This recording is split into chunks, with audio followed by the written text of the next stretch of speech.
What are the weaknesses that can form by not having a male figure in your life?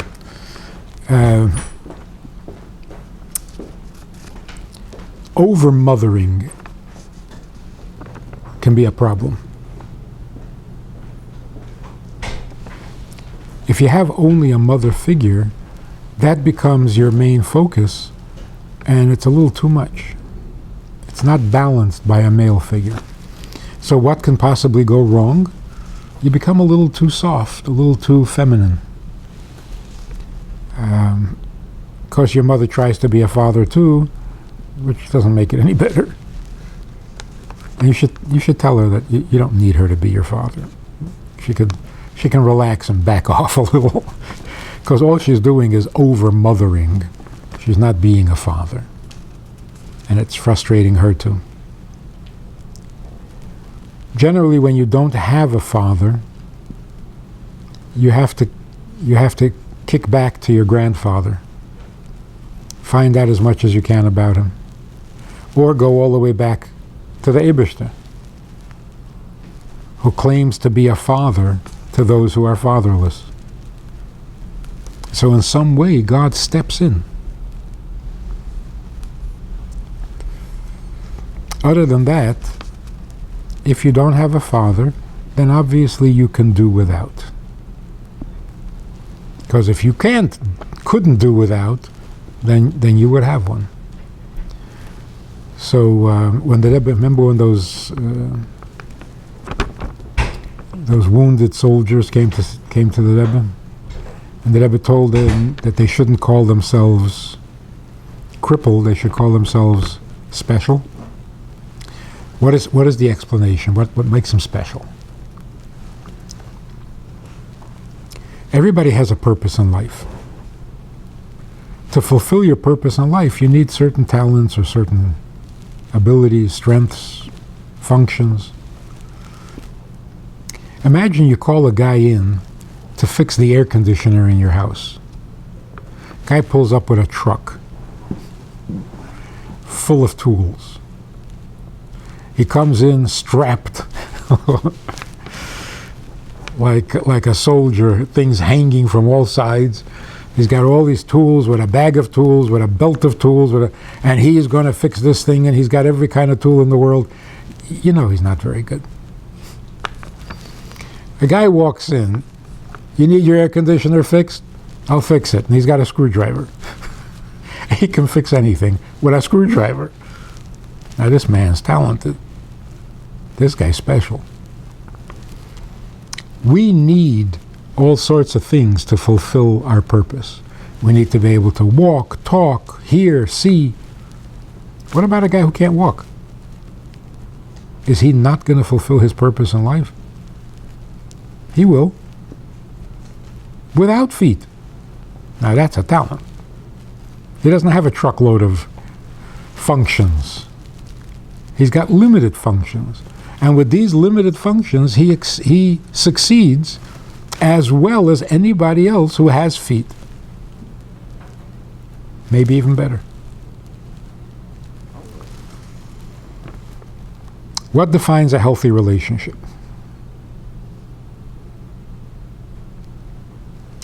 Two things.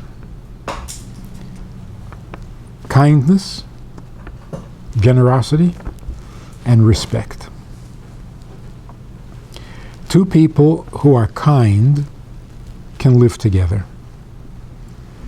Two people who are respectful can live together forever. Without the respect, the relationship will deteriorate.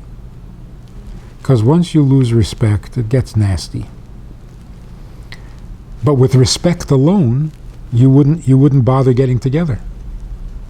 What brings you together is generosity. What keeps you together is respect. I'm sure you can look back and think there was no generosity and there was no respect. Or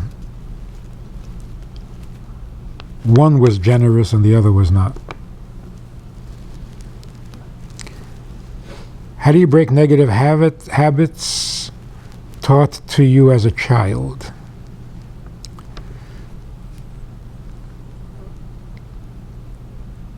If you know that they're negative, you're already halfway there, or more than halfway there. Mayach shalit al halev. That's literally true. Not something you ought to do. That's nature. This guy tells me I hit my wife. She got me angry. I hit her. And what was I supposed to do? I lost control. You lost control? He says, yeah. I said, so you hit her with a bat?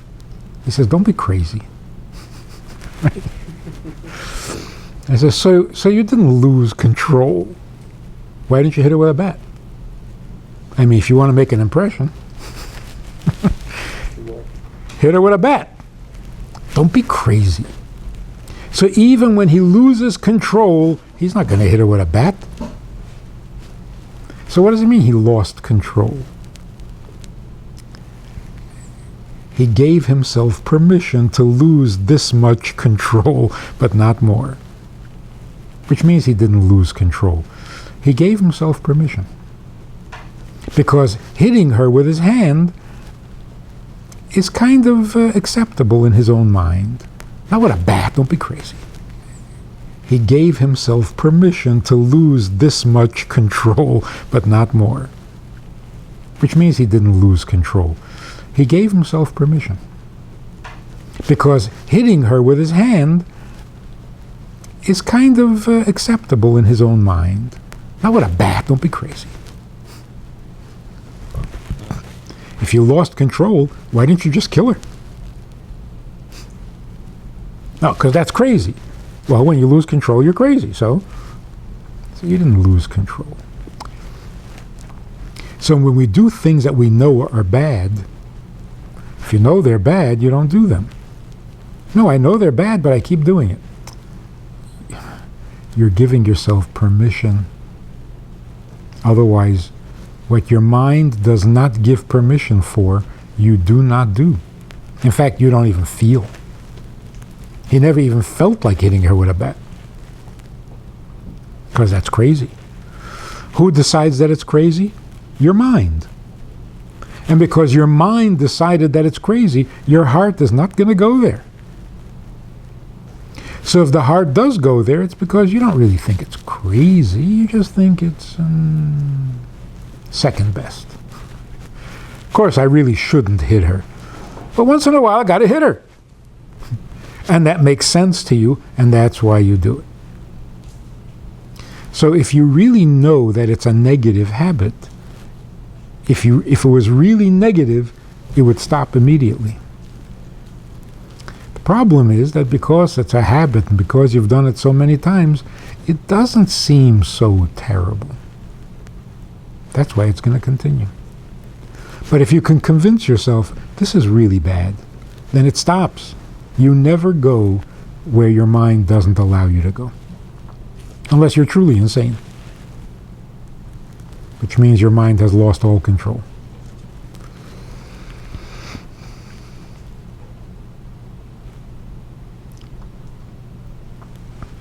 There was a cannibal in Wisconsin years ago. His name was Jeffrey Dahmer. He killed somebody and cut her up and put her in plastic bags, ate some part of Anyway, they caught him. And of course, when it came to trial, he pleaded insanity. And most people would have said, well, yeah, the guy's obviously insane. But there was one shliach in Wisconsin who said, what? He's going to get off on insanity? He's not insane. If he was really insane, why didn't he chew on his own arm? No, he's not going to eat his own arm. Oh, so that crazy he's not. So even a cannibal, he figured out that it was okay. So he's not totally insane. He's really evil, not insane. So the negative habits that you want to break, the Rambam gives practical advice whatever it is you're doing, go to the opposite extreme. Because a habit creates an extreme attachment. It's not a normal attachment. In order to break an extreme attachment, you have to use an extreme measure. And that means going to the opposite extreme. Don't try to be sensible or moderate. Go to the opposite extreme. That doesn't always apply. Like, for example, if you eat too much, you go to the opposite extreme, you're going to die. So you can't always use this, but in most bad habits, going to the opposite extreme for a while neutralizes the intensity of it. And then you can become moderate. But you can't fight extreme with moderate. That's like Israel fighting the Arabs. They're extremely devoted, and you're trying to be a gentleman and moderate, you lose. It doesn't work. So you have to be extremely good if you're going to fight extreme evil.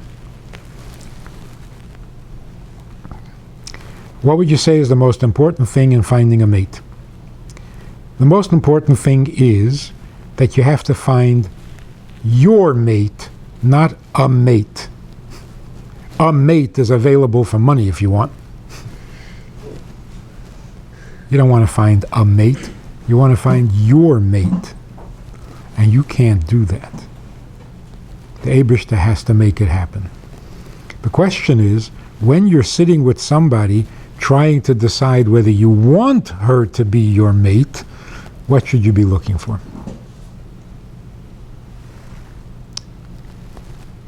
Those two things we mentioned before.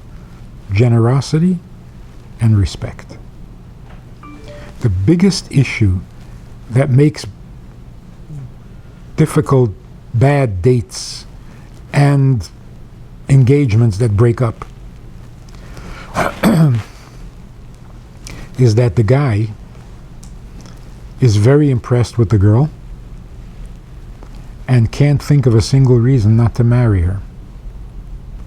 But the one very important reason for not marrying her doesn't even occur to him. And this very important reason is she's smarter than you. She's stronger than you. She's more capable than you. You want her to be your wife? She doesn't need you. It's not going to work. One of the things you want to check and see, does she respect you enough to follow you? Because that's what she's going to have to do. Wherever your job takes you, she's going to have to follow. She's going to take on your name, your minhagim.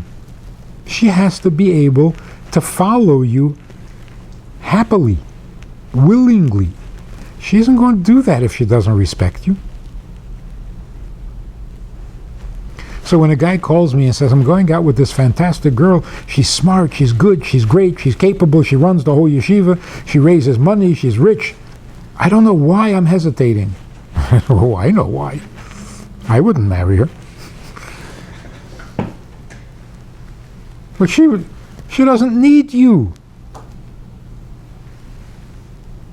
On the other hand, a woman calls up and says, I'm going out with this guy, he's so nice, he's so kind, he's so thoughtful, he's so gentle, but why am I hesitating? Because you want to look up to a husband, not adopt him.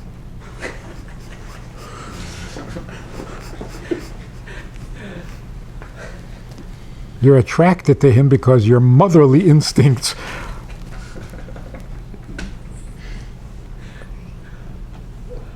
So it's an old-fashioned idea, but it's still true.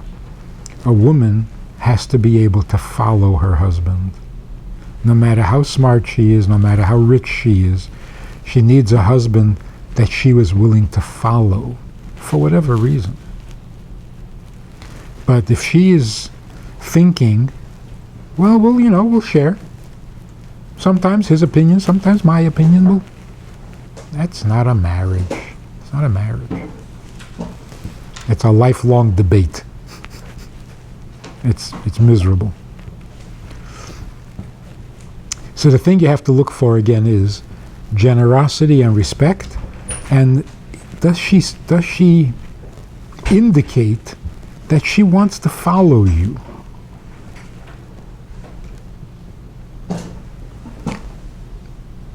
So here's a little piece of practical advice when you go out. On your first date, don't ever say, "So what should we do? So where should we go?" Don't do that. You're off to a bad start. You're the man. You decide and see if she'll follow. If she argues with you, don't marry her.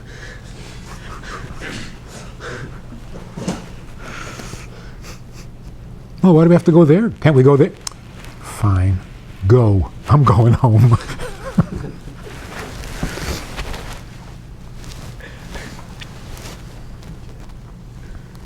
Are you into the shidduchim thing already? You started? Not yet? I'll tell you another important thing. Shadchan is indispensable. Don't do anything without a shadchan. Not until the chuppah. Nothing you do should be without a shadchan until you're actually giving her the ring. It's a brilliant invention, and you have to stick to it. People have gotten, I don't know, independent or whatever. They don't bother with a shadchan. After the first introduction, they call each other, they set up dates with. It is horrible. And it's cruel. Because how do you break up?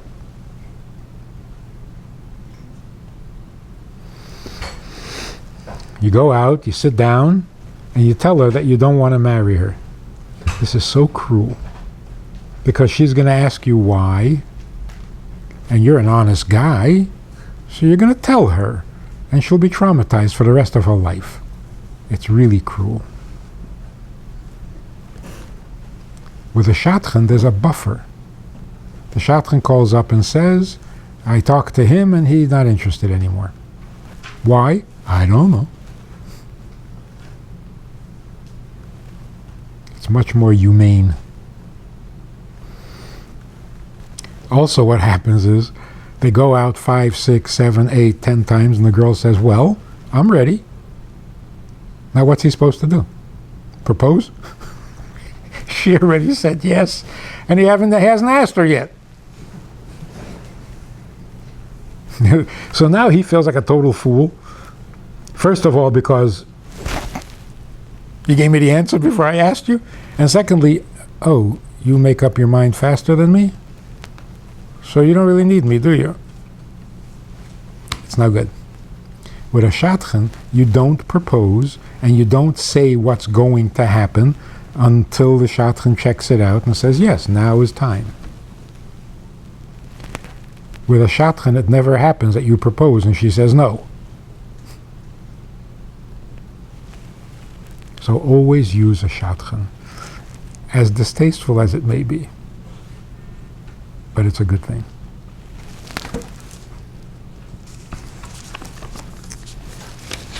How do you push your parents to start seeing other people? Don't push. Allow. Leave room.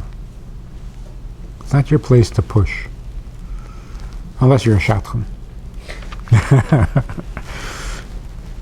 But it could be that you're holding things up because you're not leaving room for it.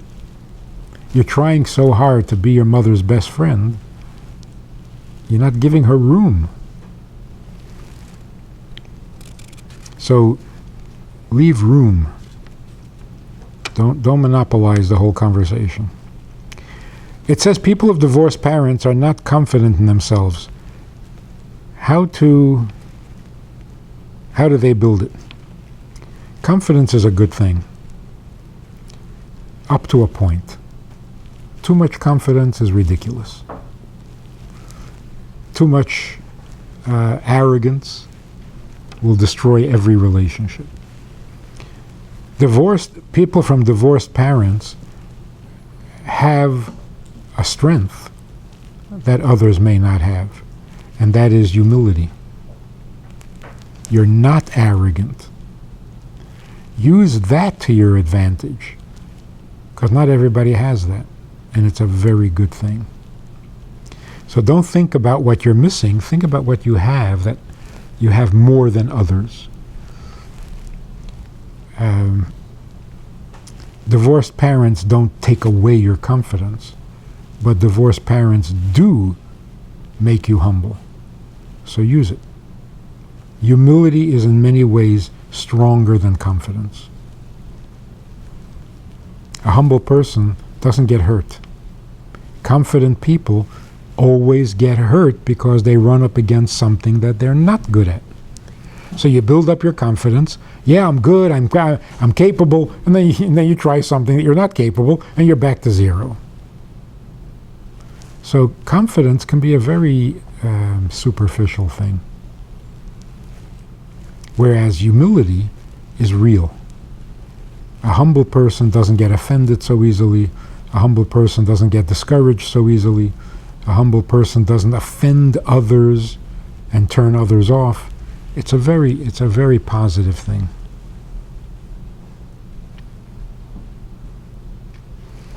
Why do they end up getting divorced? You're talking about your parents? Why did they?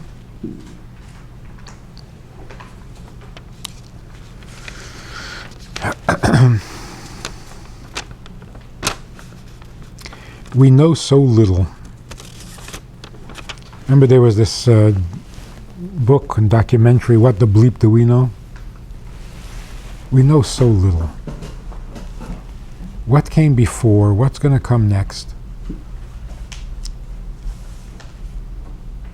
Why these people marry each other? Why some people have 2 marriages? Some even have 3 marriages. Why? There's a reason, but it's too complicated for us to ever try to figure out. Were these people related in a past life? Is this a continuation of something that started a long time ago? Probably. Maybe. I don't know.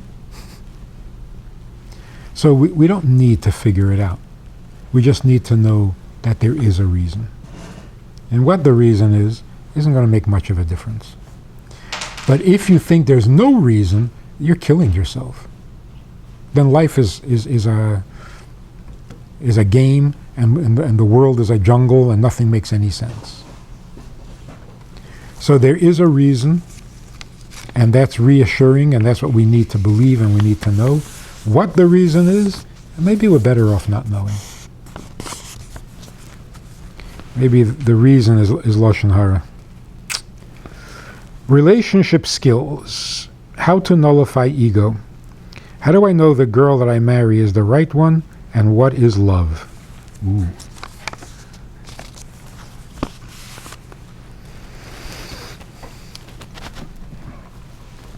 Love means an attraction that demands closeness. You see something and it attracts you, and you want more of it. You want to get closer to it. That's called love. So love is actually a pursuit of closeness. When a person says, I'm in love, that makes no sense. Love is not a fixed, completed project. It's a pursuit. You want to get closer. You found somebody you want to get closer to. You never get there. It's always a pursuit. After being married for many years, and there's really no need to pursue anymore, because you've had already all the arguments you're going to have, and you've made up after all those arguments, what happens is that the love basically fades to the background, and pleasure takes over. You don't feel a love for each other. You just feel the pleasure of having this person in your life. That's elderly couples. They are each other's pleasure, not each other's love. How do you know you love someone? If you're looking forward to spending more time and to getting to know her better, that's called love. Doesn't have to be earth-shattering, dramatic, overwhelming. How do I know the girl I marry is the right one? The girl you marry can only be the right one, because you will not marry the wrong one. So it's God's responsibility to make sure that people marry who they're supposed to marry and do not marry who they're not supposed to marry. So that's one thing you can stop worrying about. You're not going to marry the wrong person. What you should worry about is, when you marry the right person, what are you going to do to her? That's a serious question. How are you going to treat her? What are you going to do for her? You're going to ennoble her life? You're going to enrich her life? Or you're going to burden her and criticize her and tear her down? It's up to you. So plan on how you're going to treat your wife. Don't try to figure out who she is. So if you make a list, my wife should be this tall and this color and this shape and this size, it's not going to happen. Your wife already exists. She already has a name. She already has a hair color. And you're not going to change it. So stop worrying about who she is. Worry about what you're going to do to her or for her or with her. You can make her life so much better, or you can make her life miserable. But she's going to be your wife, the right one. If she's the right one, then you should treat her right. How to nullify ego. People who come from divorced families, from divorced parents, don't have an ego. They have humility. They try to compensate for their lack of ego by becoming macho. And so they think they've got a huge ego. They don't. So really what you're describing is an insecurity, not an ego. If you need to be tough, it's because you're not because you got a huge ego. So don't be fooled by it. Life gave you enough reason to be humble. You don't need to nullify your ego. It's been nullified enough. On the contrary, use your lack of ego wisely, because it's a powerful, good tool. It's a gift. Most people do need to nullify their ego, and it is very hard. So you're ahead of the game.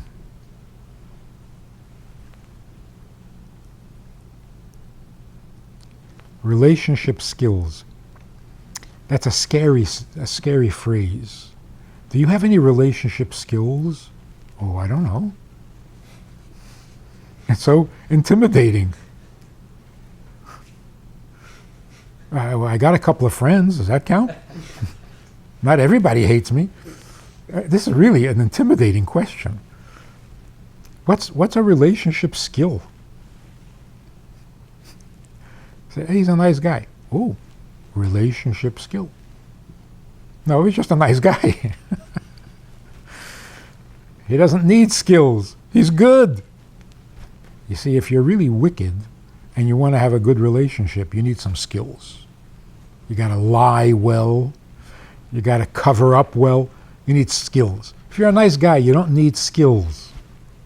You don't need tricks, gimmicks, magic. You're a nice guy. So relationship skills simply means, are you generous and are you respectful? Nothing else is going to count. Are you a great communicator? I'm doing some marriage counseling with this couple. He's a great communicator. He's so articulate. He expresses himself so well. So you want to know what the problem is? The problem is his wife keeps telling him, will you shut up already? He doesn't stop. He's a great communicator. And he doesn't care whether anybody's listening or not. You don't need skills. You just need kindness and respect. Can you define generosity and kindness? Generosity means there's room in your life, in your heart, in your mind, and in your bank account for another person. If there's no room, there's no generosity.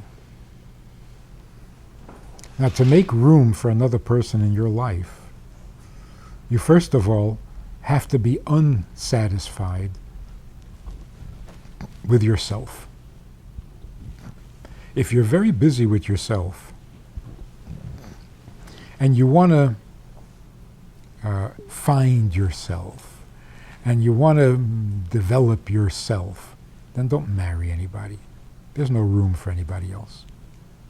Generosity means I've given myself a lot of time, the best years of my life, enough. I need to bring someone else into my life. Now you're ready. Then you have to be generous in as many areas as you can. Generous with your time, for example. Some people are so stingy with their time. You want money? Take all the money. Just leave me alone. I'm busy. They're not generous with their time. Some people are not generous with their space. Just don't crowd me. Leave me a message. I'll get back to you. Don't crowd me. Don't come into my space. Don't ask me questions that I don't want to answer. You're invading my space. You have to be generous with your space. You have to be generous with your words. If you're feeling grateful to your wife, say so. Put it in words. People are selfish with their words. Stingy with their words. And of course, you have to be generous with your possessions, with your money. That means it doesn't hurt when you spend money on your wife. You don't feel like you're a martyr, like you're having Mesilas Nefesh and you deserve a medal. That's generosity. You enjoy having another person invade your life. And respect means knowing your borders, maintaining your dignity. You can't get married and become a slob and expect her to want to stay with you. People have this impression. With strangers, I got to be dressed well, and I got to speak right, and I can't make dirty jokes. But with my own wife, hey, we can do anything. No, you can't. Not for more than a week. So with your wife, you have to be more dignified, better behavior than with a stranger. If the stranger loses respect for you, so what? So you'll go get some relationship skills. But if you lose respect of your wife, you're really in trouble. Can't afford that.